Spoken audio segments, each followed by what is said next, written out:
Hey, this is Mark, and today we're going to be talking about the back squat. We will be able to see myself performing a number of reps over this video, and over the top of these reps I will talk you through the best way to set up and perform a good rep.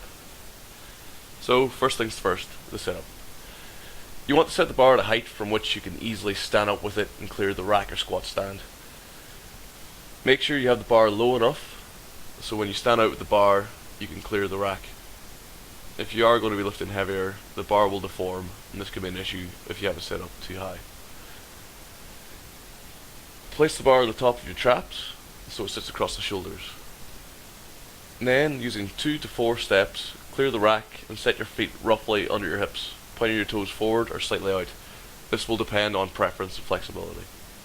Start with an upright torso, head back, elbows pointing down, shoulder blades squeezed together, lower back arched, ass out, knees straight, and weight over your heels.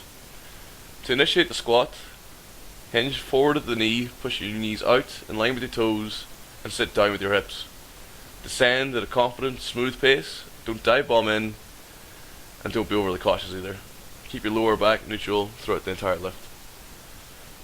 Squat to the deepest position you can while maintaining a good position. On the upward phase, you should drive into the bar explosively, pushing your head back and squeezing your elbows down as you rise.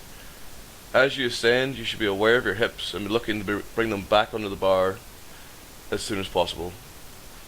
Think chest back, hips forward as you come up out of the hole. Some common problems are to be avoided. Leaning forward with the torso, this causes an increase in the moment arm on the spine and makes the upward phase much more difficult. You should try to remain upright throughout the lift with your torso as immobile as possible. Your knees and hips should complete the movement.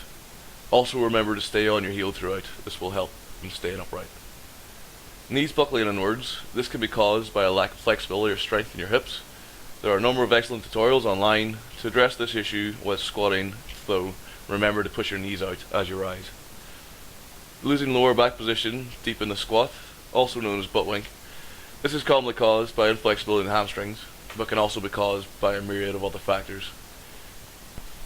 If butt wink is causing you to lose your position out of the bottom of the squat, resulting in you rolling forward onto your toes and leaning with your bum out of the bottom, it's probably an issue you need to address.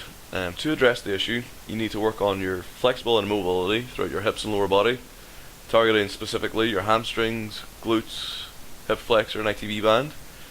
Foam rolling the ITB band and glutes can also help in this process.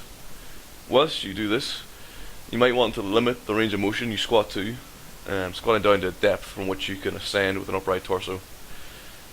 As you improve, you will be able to achieve a deeper position and come up out of the bottom straight.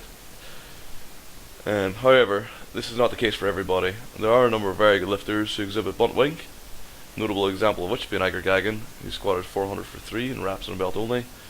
So be mindful of this before you start endeavouring to fix a problem you might not need to address. This concludes our brief tutorial of the squat, and hopefully this will form first of a number of tutorials.